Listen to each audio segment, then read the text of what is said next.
Since 2017, the Italian Wine Podcast has exploded, recently hitting 6 million listens. Support us by buying a copy of Italian Wine Unplugged 2.0 or making a small donation. In return, we'll give you the chance to nominate a guest and even win lunch with Stevie Kim and Professor Attilio Scienza. Find out more at italianwinepodcast.com. Chin chin!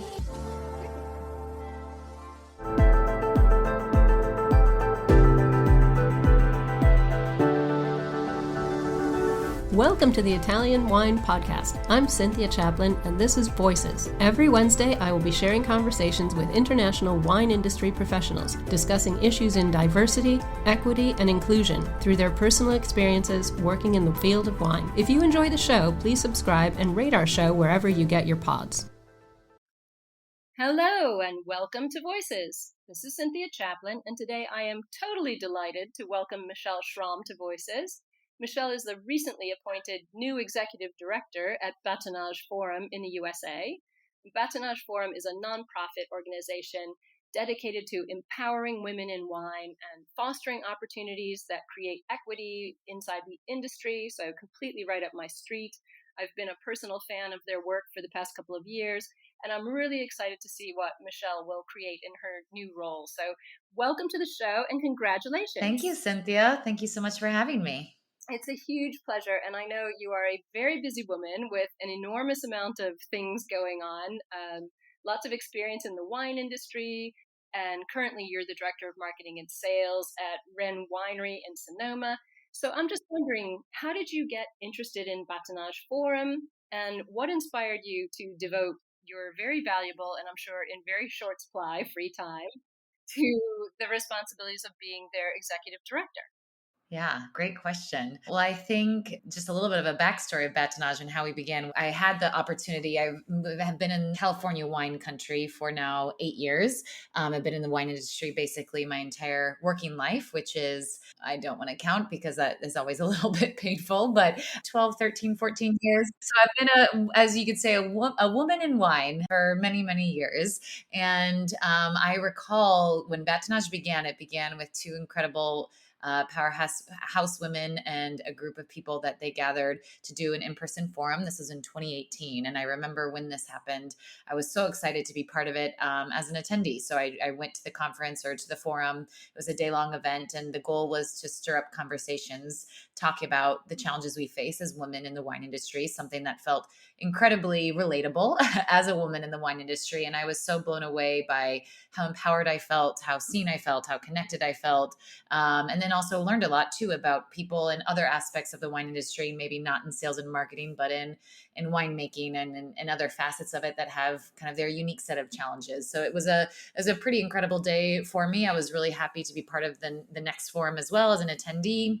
And then when Bâtonnage launched their mentorship program, which is something I'm sure we'll get to at some point as we have the conversation, I was able to sign up and be a mentor for the level 1 and then the level 2. And so just kind of have been able to follow the journey as a part of the community. You know, as the organization has grown, there's just more and more a need for it. I mean, everything that we've done up until now has been in response to what we feel the community needs, kind of really addresses the challenges that we face as women in the industry. And so to respond to that, you know, it's a lot of time and effort for a lot of people. And when I had the opportunity to take on a larger role, kind of see us to what you could say that next phase of growth, it was something that I was just so thrilled to do because I think it's so important. And I think it's something that I care so much about, and also just adore working with the women who are behind this, who have got it to where it is today.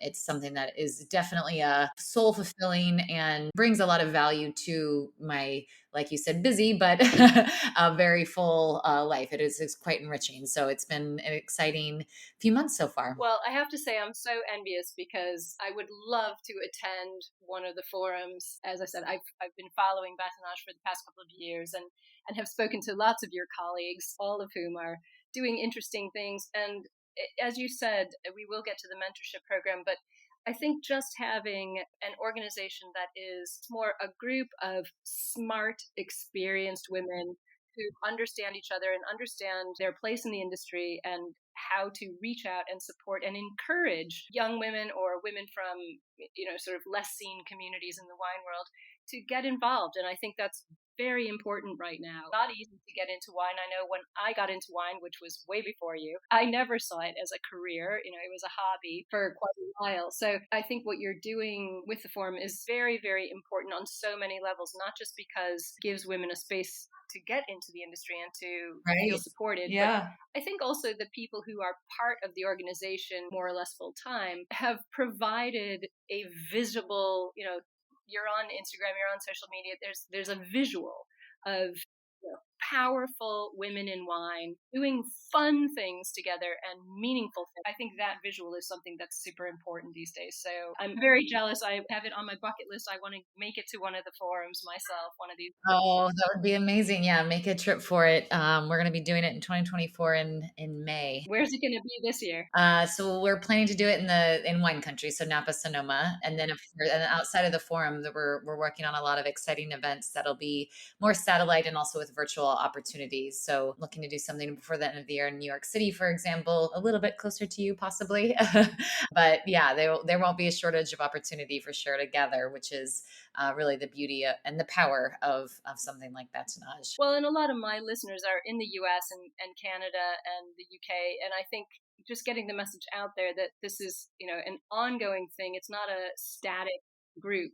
This is a very dynamic group of women encouraging engagement in the industry. So I think getting the word out there. So if you didn't hear that, it's May in Napa and Sonoma in 2024. So that's going in my calendar. Yeah, you can go, we can repeat this at the end, but if you're on our mailing list, if you go to the bâtonnageforum.com, then you can sign up and that's how you'll get the communication on the exact date when ticket sales happen. And also, of course, any other events that we do up until then. And then after that as well. Fantastic. Well, I have to say, you are my 100th guest on Voices. Oh, how exciting. Yes, very exciting. I was no word of a lie. I kind of jiggled around the schedule so that you would be the 100th guest. What an honor. You're one of these people who has held so many positions in wine over the years, as you said, your entire adult career life. Fill us a little bit backstory of how you got into wine and your path through the industry to where you are now, because I think this kind of storytelling, if I had had someone to tell me these stories when I was younger, I think my career path in wine would have been quite different. So let's hear your story because it's a fascinating one.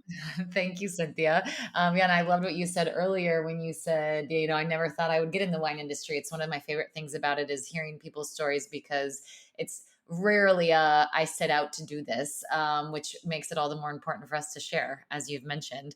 So yeah, my story to wine is definitely not an expected one. It's been a wonderful kind of serendipitous journey, but I grew up in the Midwest in Missouri, so wine was not really part of my cultural experience or on my radar as something that could even be remotely considered a job opportunity. But I did. Oh, I understand that. I'm from Ohio. There you go. And look at us now. Not very close to those places anymore. We did, as I'm sure in Ohio, you understood that wine existed, right? But wasn't necessarily on every single dinner table or, not part of a daily life. And I will say though, Missouri was quite agricultural. So actually today you can go back and there are wineries and there's kind of a growing wine culture and wine region there, which is exciting to see, but definitely was not on my radar at the time. But I did love travel and I knew I wanted to speak Spanish fluently. I knew I wanted to leave the country kind of through a study abroad program. So when I was in college, I did 1 year in Mendoza, Argentina, with the goal of all those things, traveling, learning Spanish, being with the host family, kind of living that experience. And it just so happened that the place that I chose to do that in Mendoza is wine country of Argentina. I had a really great experience. I loved it. It didn't necessarily make me think that I was going to work in wine, but I did have some experience with it. What I was convinced of at that time was I really loved Argentina and I wanted to spend more time there. So I ended up moving back after I graduated. And then because of the wine region connection, I got a job that I thought was going to be pretty temporary at the time in the wine industry and with hospitality specifically because I was bilingual. And I ended up staying for over 6 years. I was in Argentina for a total of 7 years.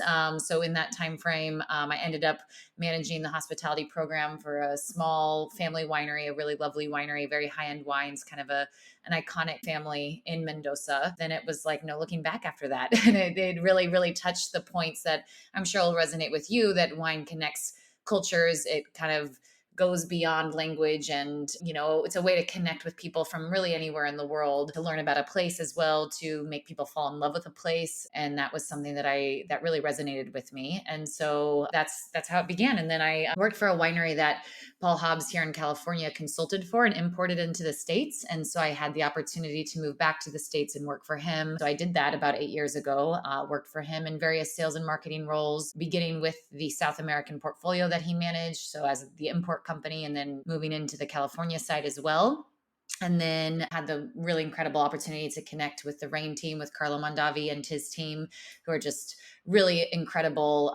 A brand, a winery that was kind of in its startup early days. I think I was their 5th or 6th hire, maybe something like that. But really meaningful, a lot of passion behind how we farm. A young team, actually a largely female-run team. Had the opportunity to join them to sort of bring their brand to also kind of the next level of where they're looking to go, both with direct-to-consumer sales predominantly, as well as with marketing. So I did that a little over 2 years ago. So that's been kind of my journey, unexpected, I guess you could say, but also clear as well. There was never kind of a doubt once I started on my journey that I needed to go somewhere else. Well, that's amazing. And I think, as you said, I can relate to.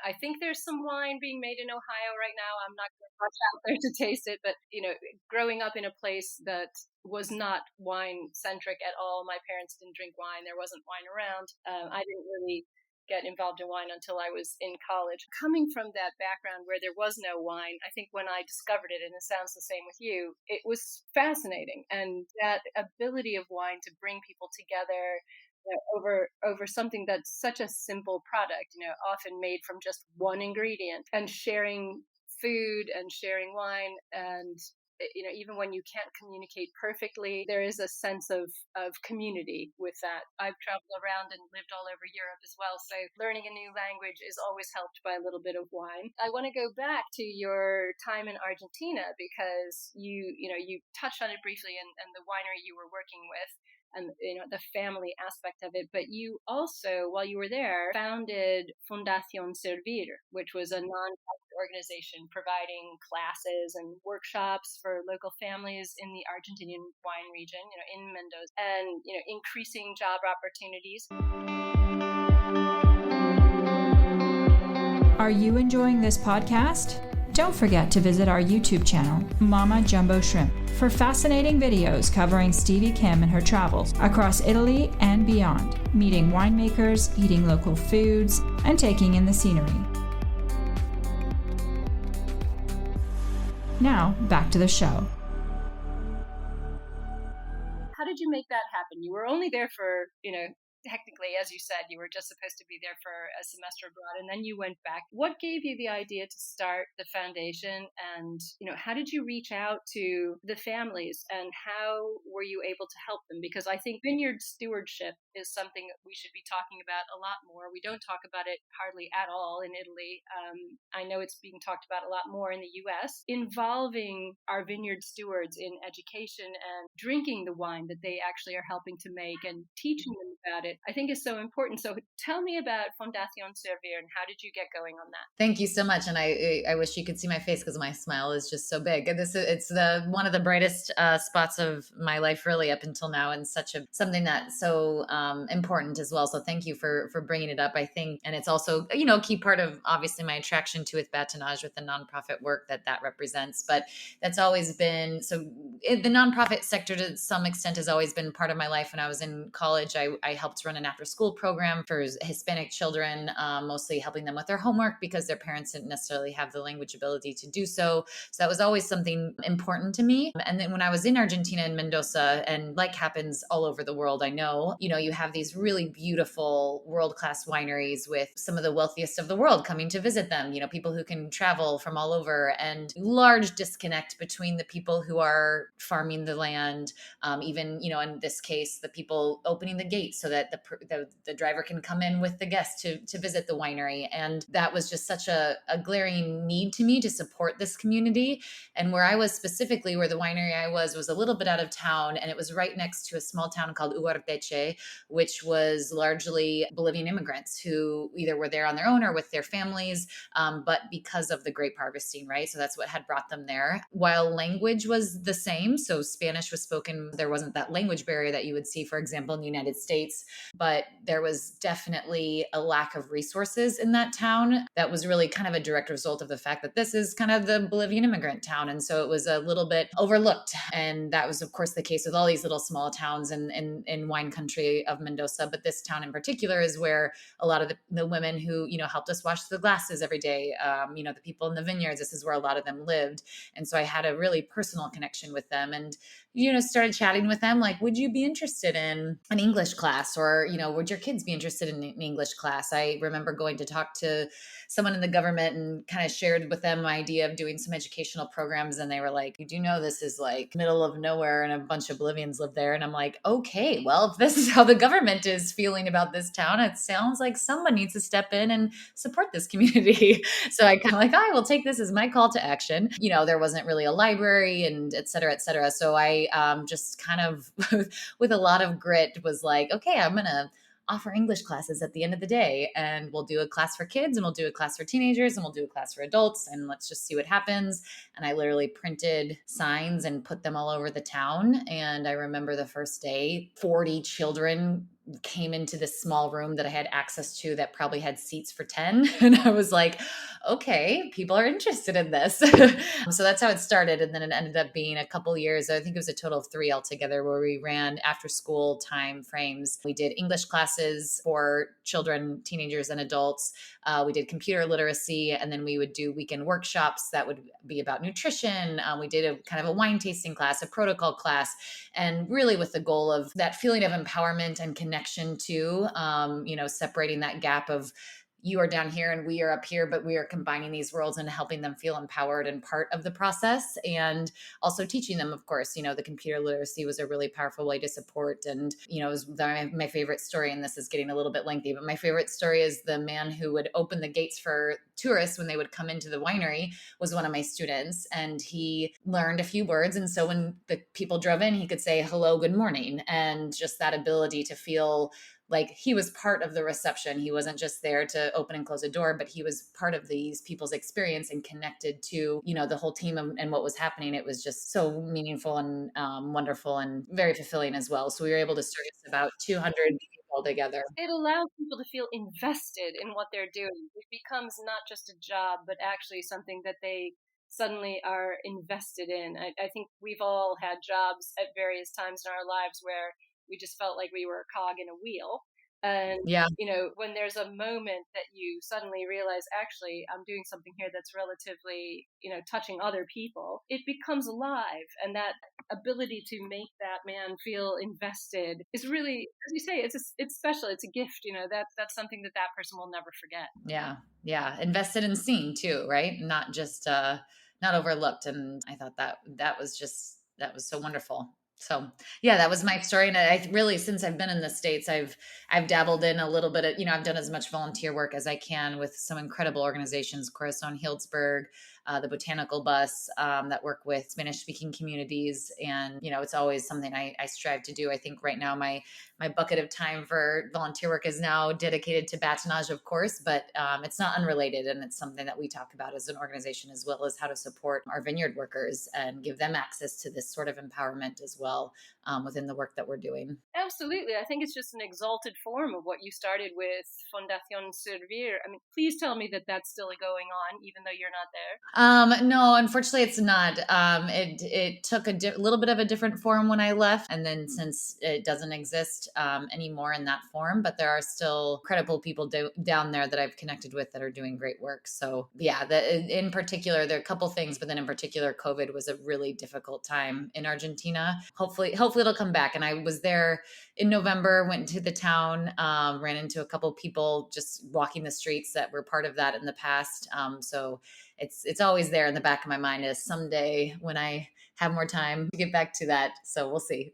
Well, you never know. Hopefully somebody will hear this and think, right, I need to go and pick up the baton. And I think these are the things that we need to talk about more in conversations about the wine sector. You know, we've talked about misogyny and other things, but I think, as you said, people who go unseen in our industry, we're culpable for that. And I think especially women who, you know, we all struggle to stay in this industry. It's still very male dominated, particularly in Italy, but you know, even in the US, especially after everything that happened with the Court of Master Somms there, we have lessons to learn. We've learned many of them, but I think we've just scratched the tip of the iceberg. So what your background brings to Bâtonnage is really unique and very needed. So let's talk about this big news, this, you know, your new position as the exec director. And, you know, the forum's only been going 5 or 6 years and it's grown exponentially since it started.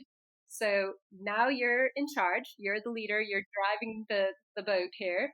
So where are you hoping to take Bâtonnage Forum now? What's coming up for 2024? What's your wish list? What's your bucket list for Bâtonnage Forum? Oh, so many things. Yeah, and it's great to dream, and that's what's great about the work that Bâtonnage does is that it's just like you could just keep scratch the surface and you can keep going and keep going. There's just so much to be done and so much need for it and so much excitement to receive it as well, which is so wonderful. It's just a matter of putting the pieces together, which is what we're all doing.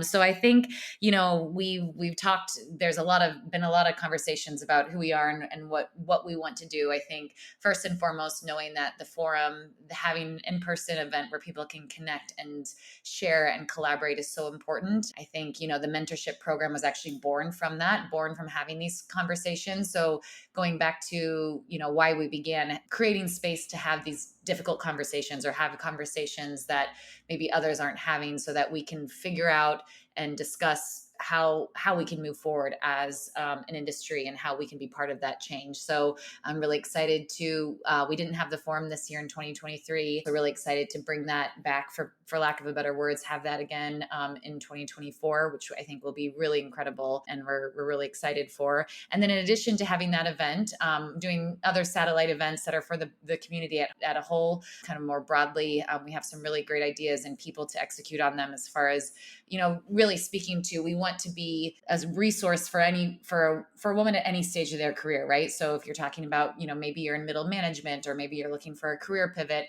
you know, offering support for maybe you are in the industry already and there's something that maybe you want to adjust or grow within. So creating support for that sector of the community, which I think will be really important and really needed. We have our mentorship program, of course, which has been incredible. We have 3 tiers. So basically level 1, level 2, level 3, now finishing its 3rd year. And we've had, I think it's 2,300 connections between mentors and mentees that we've had, and just an endless number of examples of how this is really life-changing, how connecting women with women and offering this mentorship opportunity for women is really what can change the trajectory of a woman's life within the industry. And let's say that number again. So you've been doing the mentorship program for 3 years and you've had 2,000 connections between mentors and mentees. That's huge. That's enormous. That you kind of slipped that one under the radar. I know about the mentorship program, but I had no idea that it had gotten so big and so successful. Yeah, and the stories that come from it are just, you know, we hear snippets of it, but then too, where, you know, you hear about women getting a job that they were aspiring to get and then did the mentorship program and then realized that they were fully capable and then were able to succeed at, and just again and again having that support of women and also the networking that allows for as well. So with that too, kind of expanding that's something that we want to grow. We always, you know, could use more mentors. And if you're listening to this and you're interested in being a mentor, that could be a plug that I'm doing now. Definitely. That's a good plug to do because we need more people involved. This is a very active and proactive way to help. Yeah. And it's, you know, everything we've done has been grassroots, you know, people volunteering their time to make this happen. So every little bit really does support that. And, you know, we often have more mentees than we have mentors for. And so being able to grow our base of mentors will be be really exciting to be able to offer that. And then the more we can do that, the more we can offer, not only the mentorship, which is incredible, but supplemental to that, which is something that we do currently, DEI training for our mentors, which is included currently in the program, and then offer educational seminars and panel conversations to talk about specifically to the community of the mentorship program. Maybe it's talking about resume skills or interview skills or salary negotiation, whatever that might be, being able to offer those sorts of trainings and conversations for women.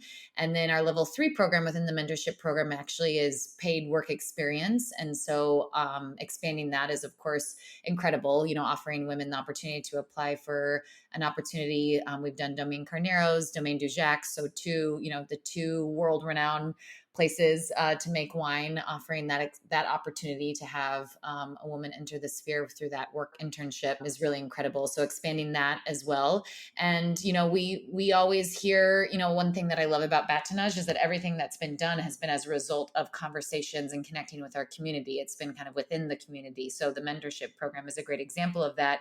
And then as we continue to grow, it's listening to what is the need, what do we see kind of bubbling up as something that kind of is repeating itself and that we can attend to really and service. And so speaking to that, there's just such a drive for that community connection and having a platform where we can share not only, personal stories, but professional and then also job opportunities. And so looking at seeing how we can, really bring that to life and support women in that way. But I think, more than anything, we've seen that female to female connection, that empowerment that comes from that and the conversations that can come from that when it's a safe, supported space to have those conversations is where we see how we can impact change. And then you see, the face of the industry is changing. And I think that's really what's the most exciting to see is to go to big trade events. And, I only have, of course, my vision of what happens in the States, but seeing that become more and more diverse every year that we go, we are seeing the industry move forward. And I think it's, thanks to things like Bâtonnage and other organizations as well that are really tirelessly supporting, that vision of really making it a more equitable space. And in our case, for women to access to grow within and to succeed and excel within the industry. Well, you are singing my song. I am very inspired to get involved now, so I hope others who are listening are, but I think you and I will be having a conversation outside of this podcast. I would love to get involved. But I know you have to run, and I'm so glad that I've been able to speak to you today. And you are destined to do great things for Bâtonnage Forum. They are very lucky to have you, and they're very smart to choose you. So I can't wait to see where you go with it in the next couple of years. Thank you. Thank you so much. And I can't wait to connect with you after this and see how to get you involved as well. Well, thanks for coming on, Michelle. I really appreciate it. And I hope you have a great afternoon. Thank you. You too, Cynthia. Thank you for listening, and remember to tune in next Wednesday when I'll be chatting with another fascinating guest. Italian Wine Podcast is among the leading wine podcasts in the world and the only one with a daily show. Tune in every day and discover all our different shows. You can find us at ItalianWinePodcast.com, SoundCloud, Spotify, Himalaya, or wherever you get your pods.